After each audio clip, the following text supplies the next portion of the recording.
So in my case, I became completely absorbed into wellness culture to the point where my self-esteem became tied to how I ate and how I exercised.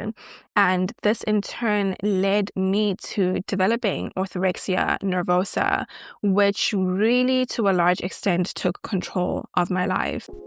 Welcome to Well with Jesus, where we do wellness Jesus' way. This podcast is all about empowering you to build a wellness routine that honors God and makes you feel your best. Each week, I'll share practical tips and biblical principles to help you create a sustainable routine without the overwhelm, guilt, and spiritual confusion of many wellness trends. If that resonates with you, dear friend, I'd love for you to join me weekly. Don't forget to rate and review the show so more women can find us. Hello, dear friend, and welcome to another episode of the Well with Jesus podcast. Just a quick reminder, if you have not done so already, please go ahead and sign up to the newsletter. This is just a great place for you to get reminders about new episodes when they come out, to really just be encouraged in your walk with Christ, in your journey of being a Well with Jesus girly, and really just doing wellness God's way. And I share reflections about the episode, key takeaways of the episode or from the episode that you can just quickly look at and come back to listen to the episode when you have a moment to do so. So just an encouragement to go and sign up for that. Let's build some community around this. That's just such an exciting thought, and I look forward to seeing you there. And my second little quick thing for you is, if you have not done so already, please go ahead and leave a 5-star rating and review of the show on either Spotify or Apple Podcasts. This is really going to go a long way to help the show become more discoverable, so that people like yourself can find the podcast. And that's just really important, because I really believe that the Lord wants to do something through this podcast. And I would absolutely just love for more people to be able to reach it and just to hear the word of the Lord in this aspect of their lives. So I would absolutely love your partnership in that regard. And with a bit of housekeeping out of the way, let us get into today's episode. So today I thought that I would continue my story about healing my relationship with food. And in the final episode of season 1, I spoke about my journey of recovering from emotional eating. And unfortunately, that was not the only struggle that I had when it came to food. And when I started diving deeper into my health journey, I unknowingly developed a restrictive relationship with food. At first, it was about losing weight, because I had a weight loss goal and I was pretty disciplined about working towards it. But it inevitably became it inevitably became driven also by a fear of gaining weight, which just has a way of making you become extremely conscious of what you're eating and just being too restrictive around food. It goes from like just being disciplined with your food, which sometimes you need to pay a bit more attention to what you're eating, but it should absolutely never get to the point that it reached for me, where it just became absolutely obsessive. And this culminated, like I was saying, with me not only just being so hyper-focused on my body and this pursuit of weight loss, as I've spoken about already in the body image episode from season 1, but it also culminated in me becoming extremely obsessed with eating healthily. And somewhere along the line, I learned of a condition called Orthorexia Nervosa, which refers to a rigid obsession with healthy eating that can affect a person's physical and mental health and a person's daily life. For example, making it harder for them to have a social life. So just quickly before I continue as well, please, if you are experiencing just like some issues in your relationship with food that might make it a bit difficult for you to listen to what I'm talking about today, please just skip this episode. I will not take it personally. Take care of yourself. And if at some point you feel a bit more equipped, do come back and listen to the episode. So yeah, just getting back into it. As soon as I heard about this condition, orthorexia nervosa, I realized that that was what I was going through. I feel like this is an important conversation to have today because while I was inwardly struggling with this form of disordered eating, I outwardly looked like I had amazing willpower and discipline. And I would often have people make comments to me about how I was so disciplined towards food and how they wished that they could have that kind of relationship with food. And so disordered eating in the form of being obsessed with healthy eating can often slip under the radar because society has a tendency to moralize food, right? And to also ascribe positive moral value to people who diligently eat healthily. And this is what is sometimes referred to as wellness culture.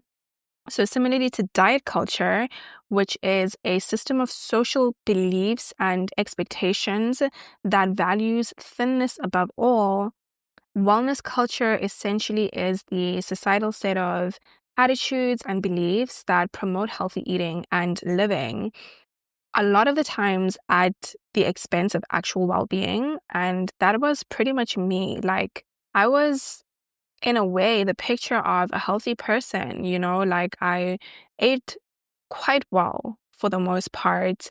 And people could see that about me. People could see that I was really disciplined about going to the gym and like working out really hard. And I looked to other people as what somebody should aspire to be in terms of health and wellness.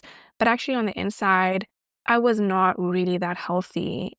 Most especially mentally, because of the burden that I was placing on myself to be quote unquote perfectly healthy. And so that's why I really do feel like this is an important conversation to have, because I feel as though a lot of us don't actually realize the internalized diet culture and wellness culture beliefs and attitudes that we do have. And that can unconsciously affect you as well in your own relationship with food and exercise. It may not manifest as an obsession with eating healthily, but it might, on the flip side, manifest as you being overly judgmental and overly harsh towards yourself because you feel like you're not measuring up to the picture of what a healthy person behaves like.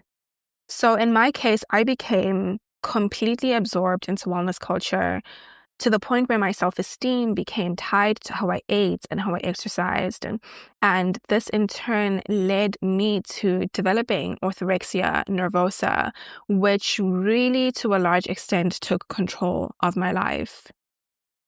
So in today's episode, I am going to share a bit about what I went through in that season of my life, that journey, but I also want to spend a bit of time unpacking wellness culture, which it might be the first time you're hearing of that term. So I want to explain what I mean, and I want you to really just go away from this episode having an understanding of how these prevailing beliefs and narratives in our culture about wellness can sneak into your own beliefs about well-being and possibly lead you into experiences like the one that I will be sharing today.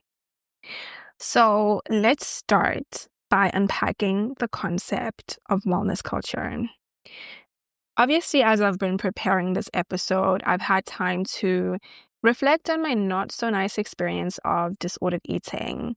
And as I was reflecting, I remembered exposure to wellness culture, primarily on social media and some of the wellness podcasts that I used to listen to, being what really launched me into this obsession with eating healthily and pretty much just being obsessed with like my physical health overall.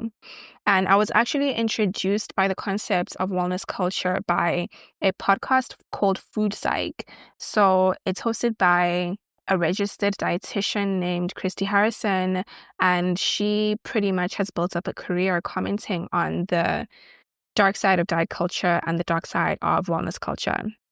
And so naturally, I looked to her website for a definition of wellness culture.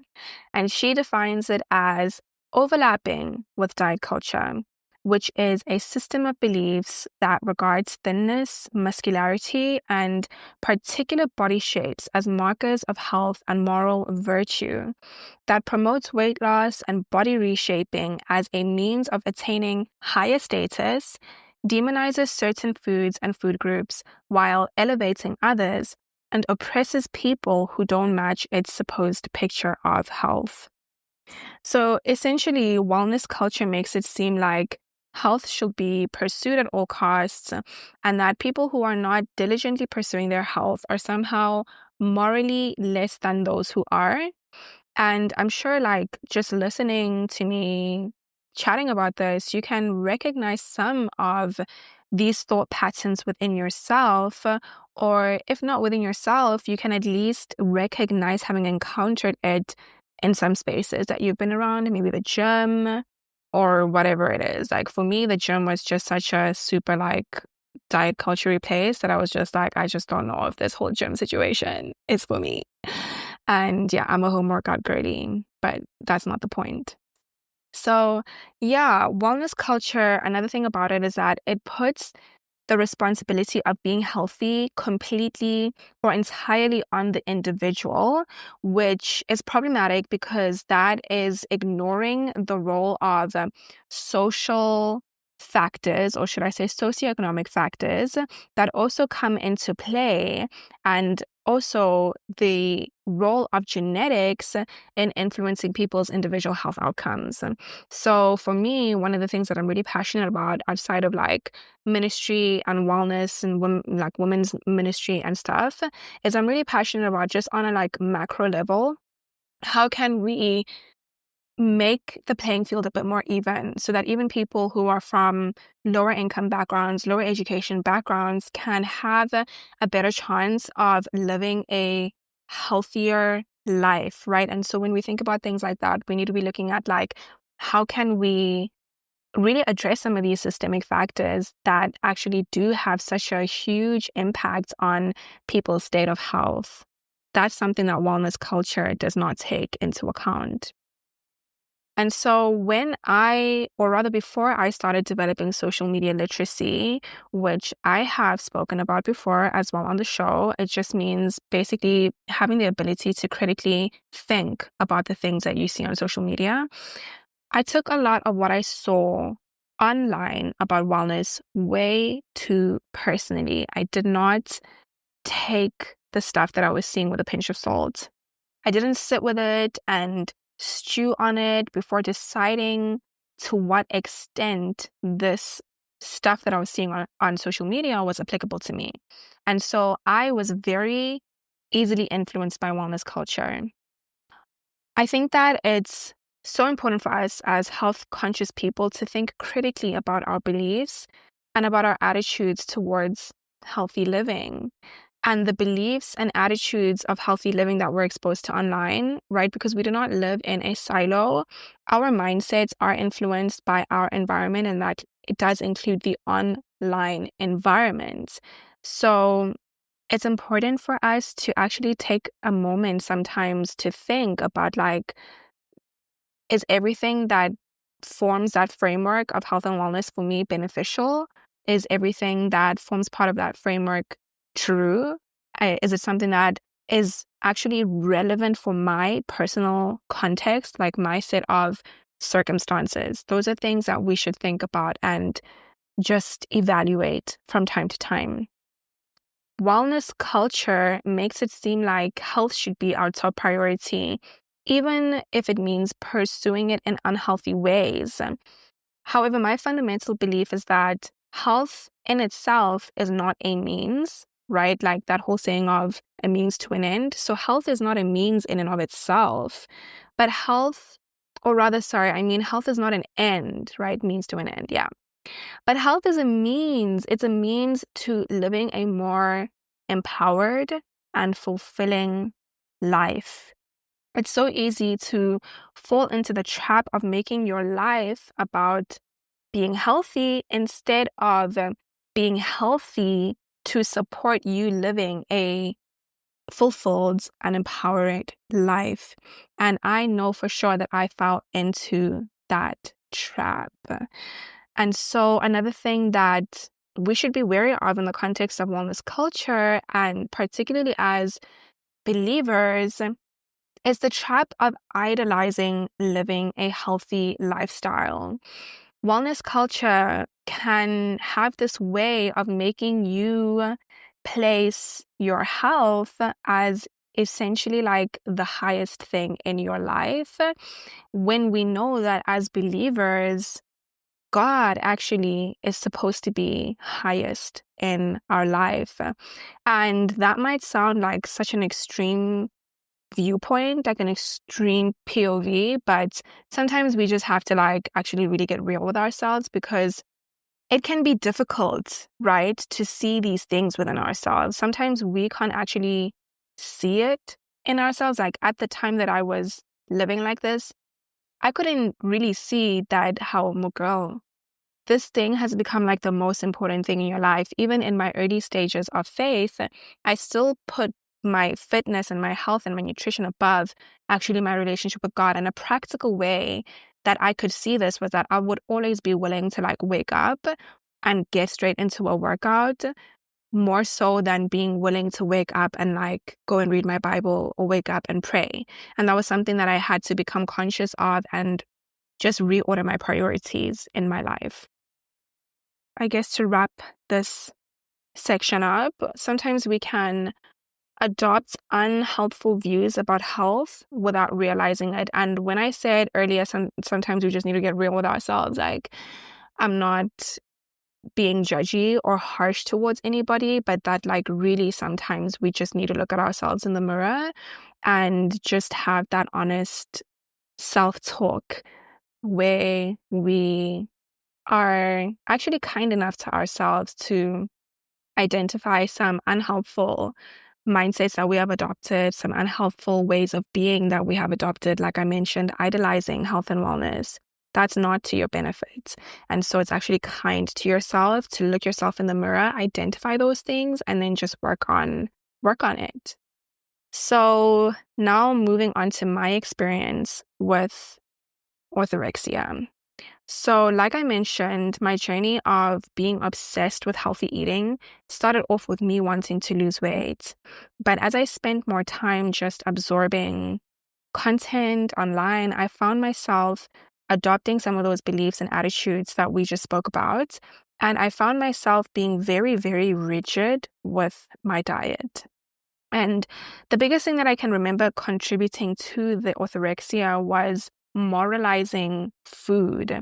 So I labeled all foods good or bad. And I know that that's kind of like a common way that people think about food. Not that everybody does this, but it is actually quite common for people to think, oh no, like that's a bad food. Even if you go ahead and you eat it anyway, you can still have that thought about it. And that was so problematic for me, because while it seemed like it was helping me to maintain a healthy diet, it actually trained me to develop an unnecessarily restrictive diet.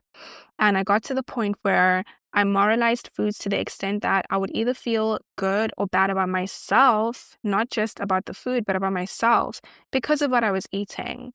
And I would go on a downward spiral of essentially self-loathing, like really, really, really just feeling this terrible feeling in my gut towards myself because I ate the wrong thing, or because I binge ate because I couldn't go on feeling so deprived. And every time I binged, I would feel so terrible about myself. I would be on this cycle of being really restrictive, eating quote unquote clean, and then just not being able to do it anymore and losing all my willpower and binge eating, and then just like self-loathing because of the fact that I was just so weak. Like, how could I just lose all of my willpower? Tied to that effect that restrictive eating and obsession with healthy eating had on my self-esteem, I also became quite anxious about eating. I became afraid that if I ate something that I read on some blog or wherever else is linked with hormone disruption or acne or would like make me gain weight or whatever, I essentially would be sabotaging my efforts to improve my health, whether it be my hormone health or whether it be, to stay on like my just general goal of being healthy. And more specifically with regards to the hormone health thing, because that is something that is still relevant for me today, it is, or it can be a bit tricky, right? Because like I mentioned on the episode where I was speaking about my hormone health journey, I did have to take some time to like learn my body a bit and to experiment with making some changes to my diet alongside some other lifestyle changes that I had to make to improve my hormone health. And that did come with, for a period of time, eliminating certain foods from my diet so that I could pinpoint what actually are the triggers for me hormonally. During that time, I was quite regimented, and during that phase, even looking back, I can see that I still had, it was just another manifestation of orthorexia for me. Yes, I had the very good intention of like sorting out my hormones, and it did actually work. But at the same time, when I basically had the opportunity to get back to normal life, because at the time that I was on that hormone healing journey, it was the pandemic and I was alone a lot of the time. I was like cooking from home a lot. And so it was very easy for me to like control my diet. But as soon as things started opening up again, I could be a bit more social. It just became not so easy to be as disciplined around like eating healthily. And so I found that I just felt anxious about going to people's houses or going to eat at a restaurant because of the thought of not being able to like stick to my dietary requirements, if I can call it that, to stay healthy, or not just to stay healthy, but like to keep my hormones in a good place. And so even today, I sometimes find myself in this push and pull of like, am I just gonna like be in the moment and eat the ice cream, or am I gonna pull back because I'm just being mindful of my hormones? And over time, I've just had to let go of some of that perfectionism. And number one, trust God with my health, trust God that He's taking care of me. Two, just release the expectation of me just being like perfect, release the expectation of looking perfect, which is also another manifestation of wellness culture. The thought that if I just eat perfectly, I'll have perfect skin and all of those kinds of things, and just be gentler with myself and prioritize healthy eating most of the time, which for me is so important. I love taking care of my body that way. I feel like it's my responsibility to myself, but also it helps me to feel good. And if I'm not feeling good because I haven't been eating well, I know that essentially I did that to myself. And so eating well for me is not something that I'm like it's not the same as it used to be, but I have to be careful not to let my fear of like my hormones going crazy make me too restrictive with my diet. I've done a lot of food mindset work, and I still have to live it out today.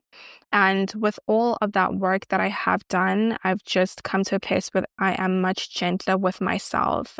And I do allow myself to have something here and there that has a bit of sugar and stuff, but I just have found way that works better for me right now. And I found substitutes that also make it easier for me to feel like I get to enjoy things that I like and not feel deprived. The biggest thing is also that I no longer view food through the lens of good or bad. That is so major, like just not moralizing food anymore the way that I used to. Instead, I evaluate food based on its nutritional value and knowing how certain foods will impact my body or not. And with that information, I make a decision based on what I feel in that moment is best for me. Is it best for me to prioritize my nutrition, or is it best for me to like prioritize just having a good time and feeling like I can actually live my life and be joyful and be spontaneous?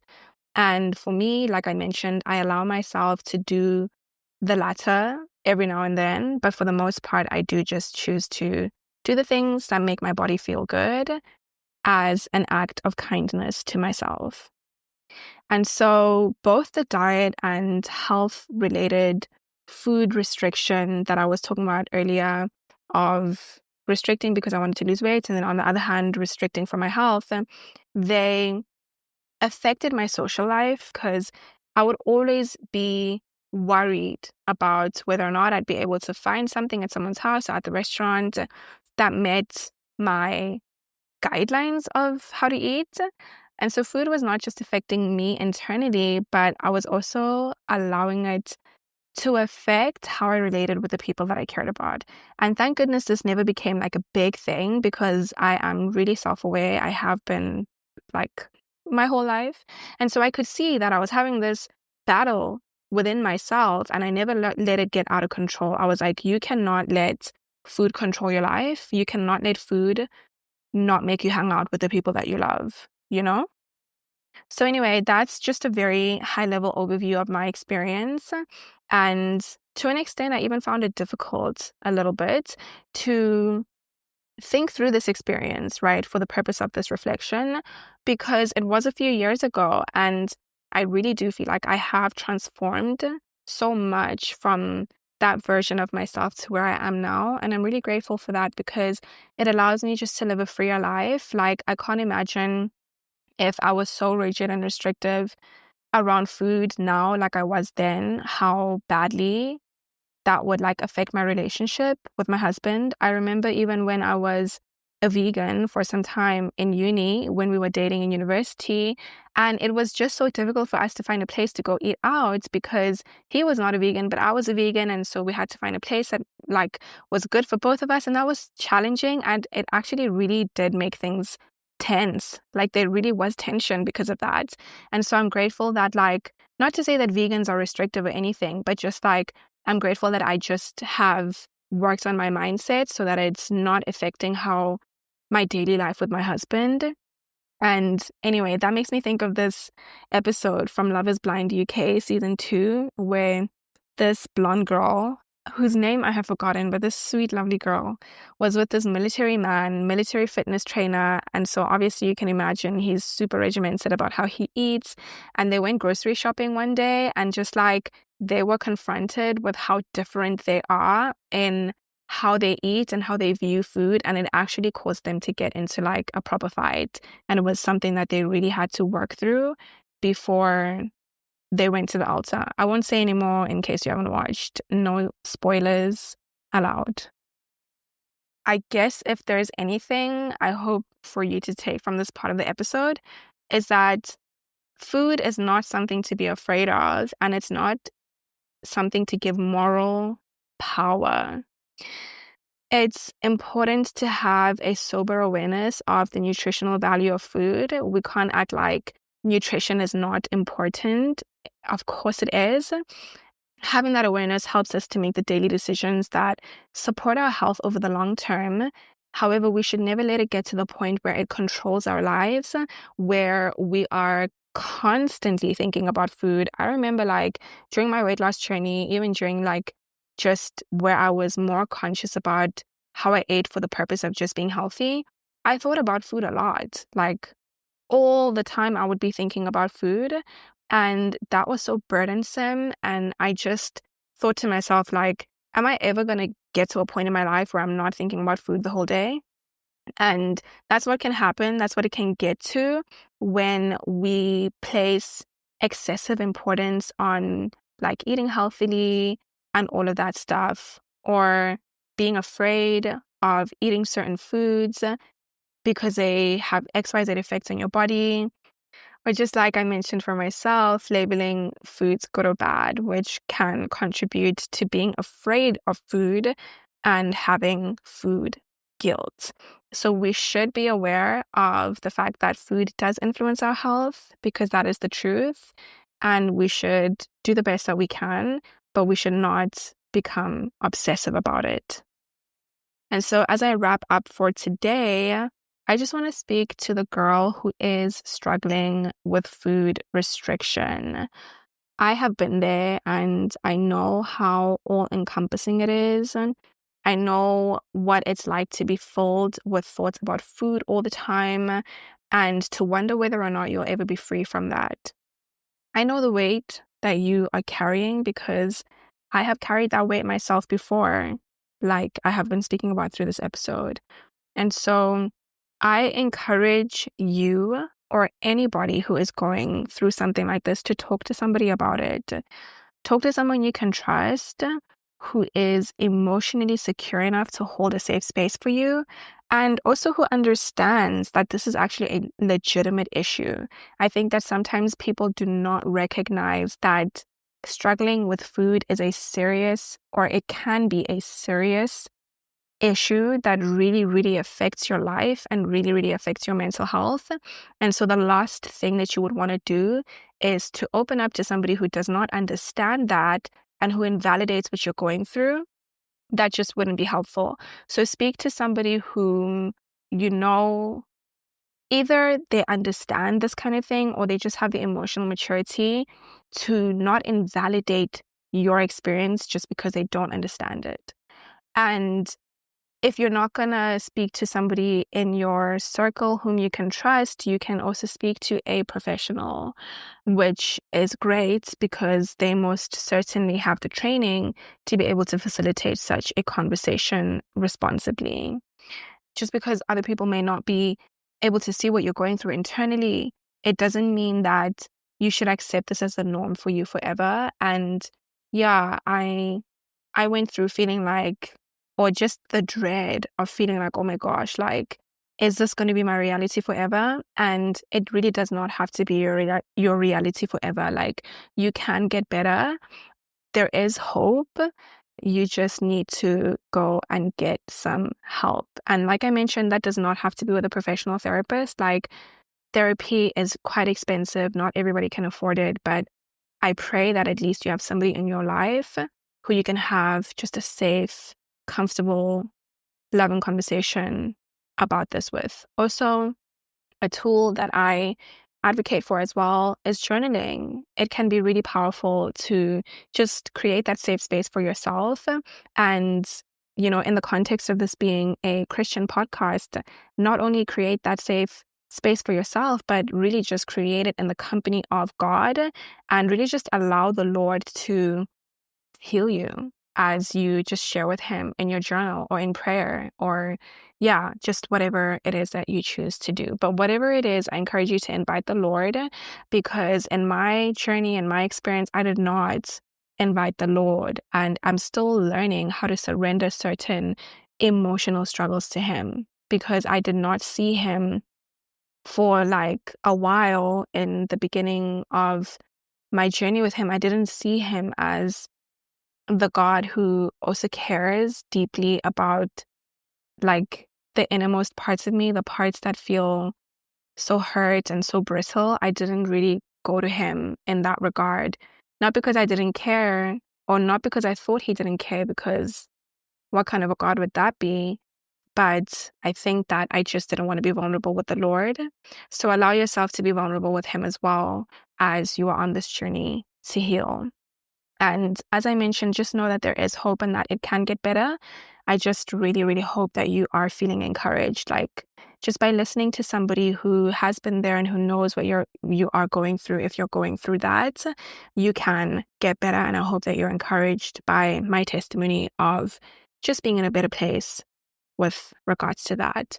And I'm going to leave some resources for you in the description below if you need them. So make sure to have a look at that. And as usual, I really, really, truly hope that this has been an encouragement to you. And I hope that it helps you in some way on your journey to living well with Jesus.